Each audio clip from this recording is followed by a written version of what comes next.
Okay, guys, this is going to be episode 2. The first video, I was working towards 20 minutes talking about how to price jobs and why hourly pricing doesn't work. And we spent about 20 minutes talking about that, so I decided to pause that. And I know we don't want to go over 20 minutes on a video. So, anyway, picking up where we left off, though, we were talking about how to price jobs, why you shouldn't price jobs hourly, why by pricing hourly you put a cap on your profit. If you want to see that video, I don't know what to tell you. It's somewhere. Um, Maybe you can contact me, figure out how to contact me and ask me, and I'll be able to find it for you. Uh, but I want to go to move on here. We were trying to talk about a subject for these videos and about how to run a handyman business, and I'm just putting out some advice here, um, putting out things that I've learned along the way, things that I've learned from other people, etc., etc. Um, and just trying to be helpful for some of you guys and trying to do a on the job kind of rough course through here. So, um, reasons why your handyman business might fail, mistakes to avoid, talking about all these things um, that might bog you down and get you discouraged in this business. We'll go on to one of the things that, one of the reasons why your handyman business might fail. You don't know how to run a business. And it's one of the first things that I had talked about in the first video there, was I've been working in this industry for quite a number of years. I'm very experienced at my job. I know what I'm doing, but when it comes to the business side, uh, I completely underestimated the amount of work and the amount of uh, knowledge that I didn't have. And that's one of the things that a lot of people that go into this business fail to understand, is the amount of business experience that they don't have. And what it boils down to is, as a handyman, um, whether you're running a remodeling company like myself, whether you're trying to run a home improvement company, whether you do exterior work, whether you're trying to build decks and fences, remodel kitchens, whether you're trying to do builds, construction, whatever it is, as a handyman yourself, that's what your focus is. I mentioned a while ago in a post on Facebook that there is a complete disconnect between being a handyman and owning a handyman company. Um, and try not to get sidetracked here, but just a side note, I'm a handyman myself, but my company is not a handyman company. My company is a remodeling company, and there's a difference. And there's a difference between what you are as a person and what you are as a business. And you've got to kind of separate that. You've got to figure out what the difference is for you, and you've got to figure out how to separate those in your mind. Just because you can do something doesn't mean you should do something. Um, and that's part of learning how to run the business. One of the things I had to learn is, just because I know how to install a fence doesn't mean that I can make money at installing fences. Um, the way that I make money might be different from the way that you make money. Um, I have made money installing fences, just to clarify, but I'm not a fencing company. And in my area, in the area that I work in, there's 100 fencing companies that'll come in and do it for less money than I can do it. And they'll come in, they'll undercut me and make more money than I do at doing it, because that's what they do, that's their focus.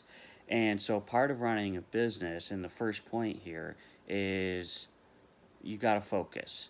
Now, a couple of months ago, I read a book called The One Thing, and some of you guys might have read this book.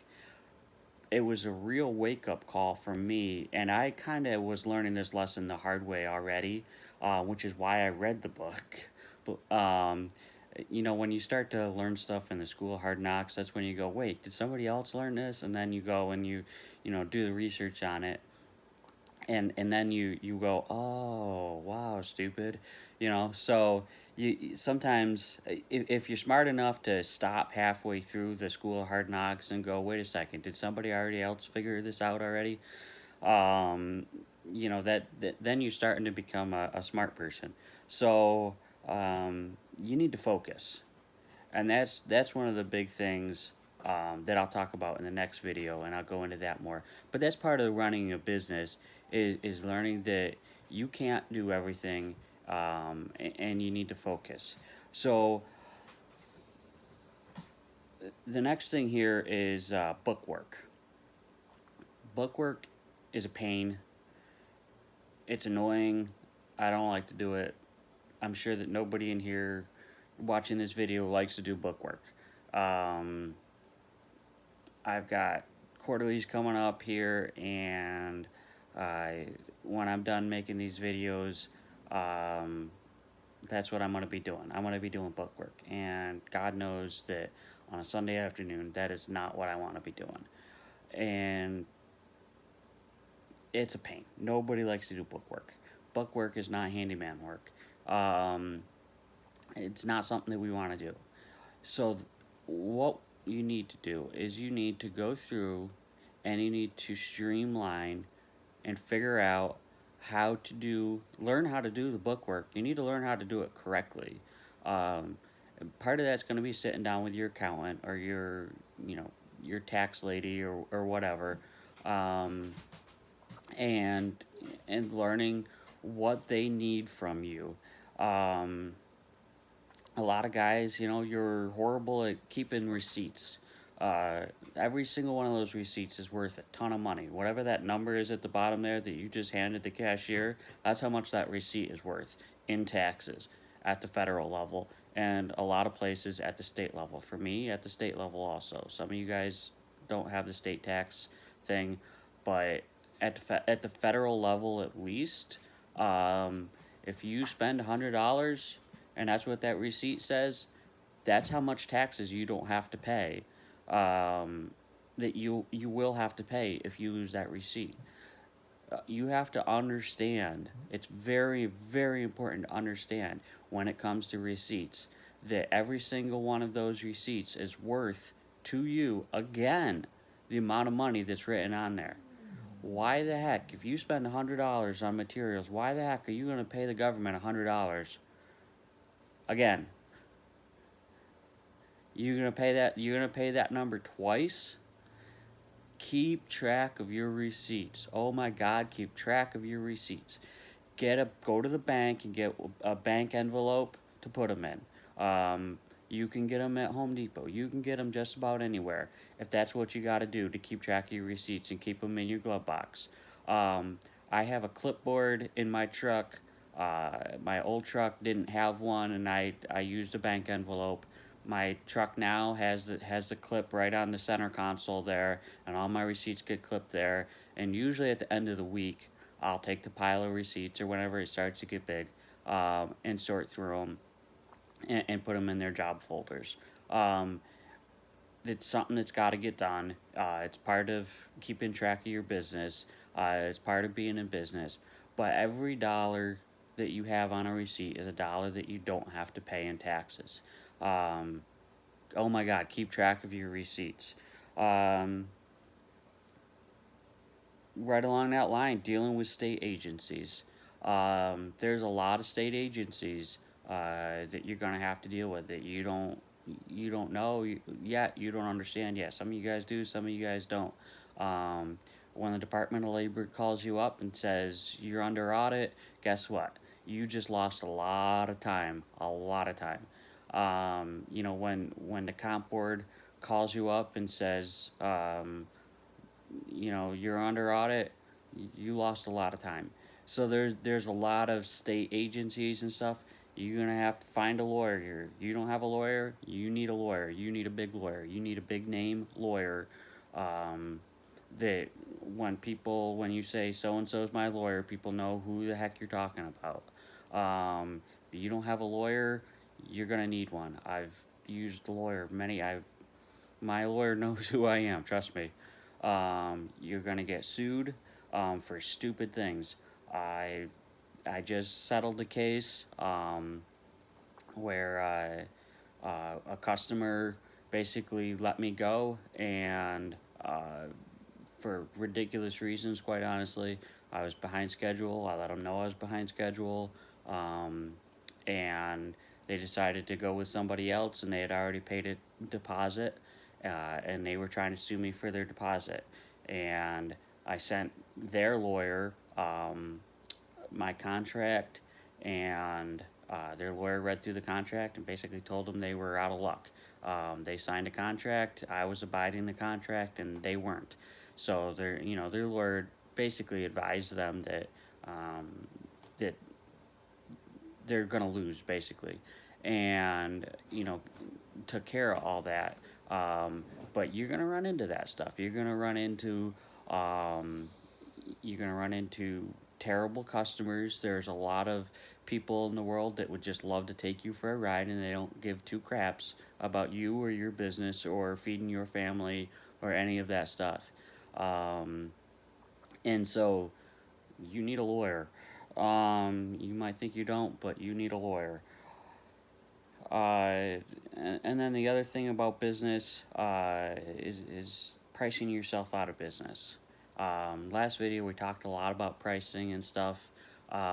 There is a lot of overhead that goes into running a business. A lot of overhead. The last video we talked about how to price jobs, and that's a big thing. Pricing is everything. So we're going to talk about it a little bit again, only from a different angle. We're going to talk about overhead. Overhead is the amount of money that it costs you to get up in the morning. Overhead is your insurance. Overhead is the fuel in your truck. Overhead is the payment on your truck. Overhead is the amount that it costs you to buy all those tools that you're dragging around in your trailer that you bought. Um, I saw this thing on Facebook. It was actually for a lawn maintenance company, but it had a picture of a typical open lawn maintenance company trailer, with a $12,000 lawnmower and a $20,000 lawnmower and a $500 weed whacker, and it was going through all the things on the trailer, including the trailer and the truck. And at the bottom it said, "Yeah, I'll mow your lawn for $20." Um, and the bottom line is that's what it's like being in business. Is you have thousands and thousands and thousands and thousands and thousands and thousands of dollars worth of tools and expenses and all of these things that we call overhead. And if you don't know how much your overhead is, then you are going to go out of business, because you're going to run yourself right out of business. Part of pricing jobs and part of staying in business and part of running your business is knowing your numbers. Know your numbers. I don't know if any of you guys watch Shark Tank. I watch Shark Tank religiously. Um, but every once in a while they get somebody that comes up on there, and they're pitching their company or whatever. And the sharks on there will ask them, well, how much is your customer acquisition? And that's a real big one. And people don't have the answer for that. And that is a big one. In our business, especially in the handyman world and in the home improvement world, customer acquisition is a big cost.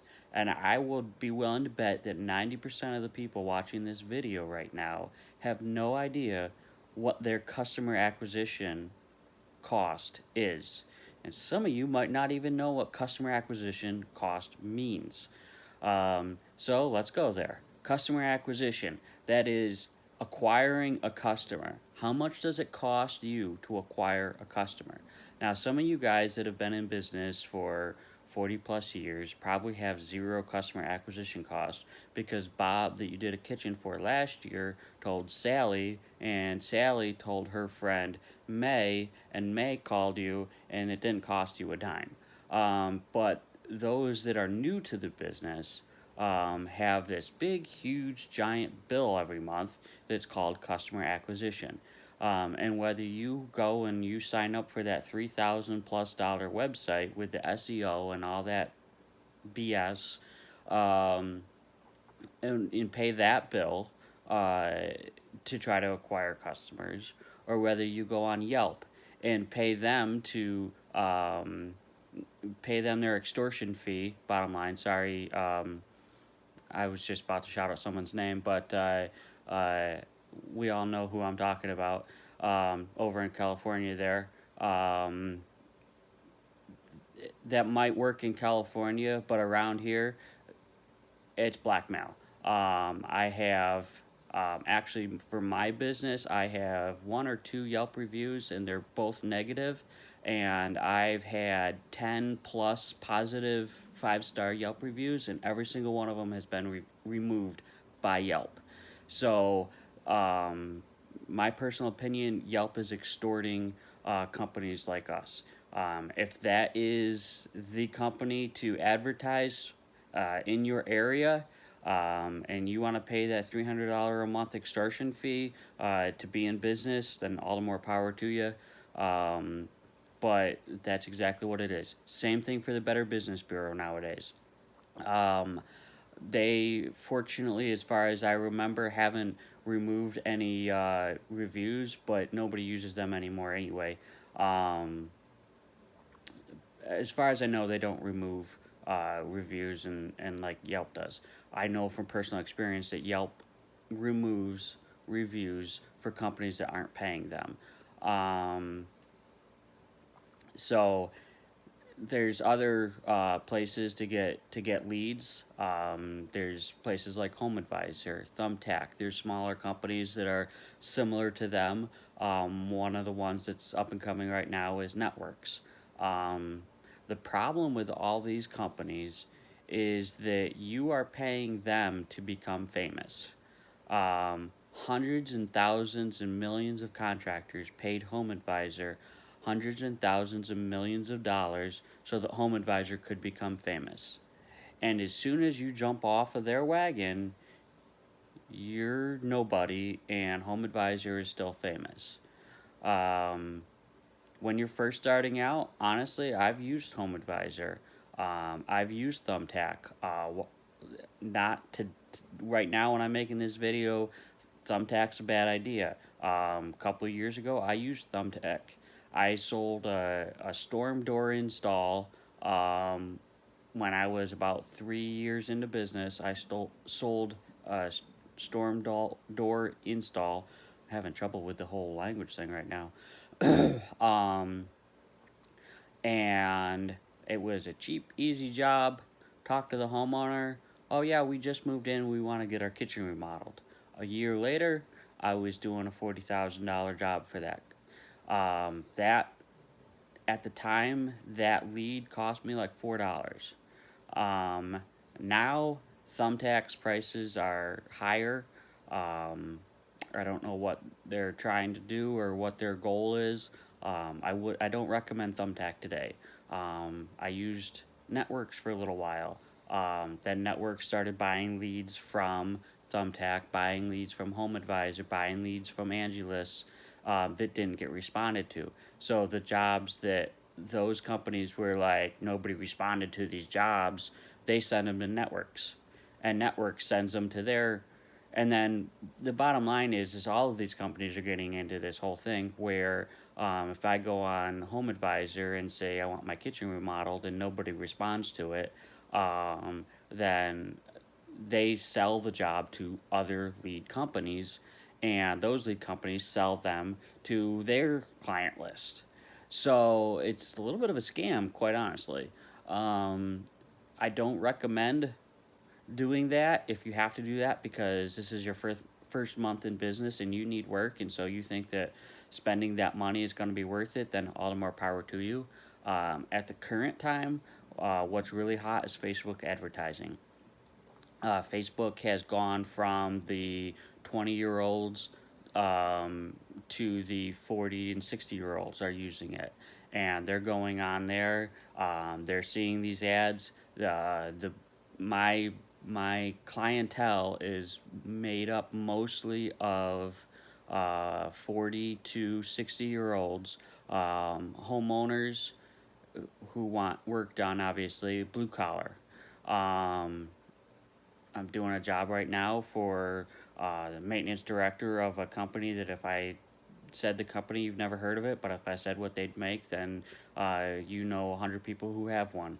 Um, so that's my clientele right now, and Facebook is super hot right now.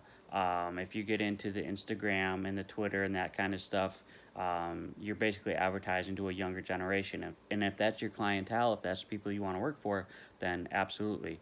But the bottom line is, don't advertise for Home Advisor and Thumbtack. Advertise for your company. Um, get out there on the SEO, get out there on Facebook and the other advertising. Spend the advertising money advertising for yourself. Um, so that's I'm gonna sum this up by saying this is how to run a handyman business, the business side of it, some advice on what to do, what not to do. Just it's just quick overview here, um, and I am about a minute and a half over, actually plus, over what I wanted to do on this video. So we're gonna cut this and go to a third session here. All right.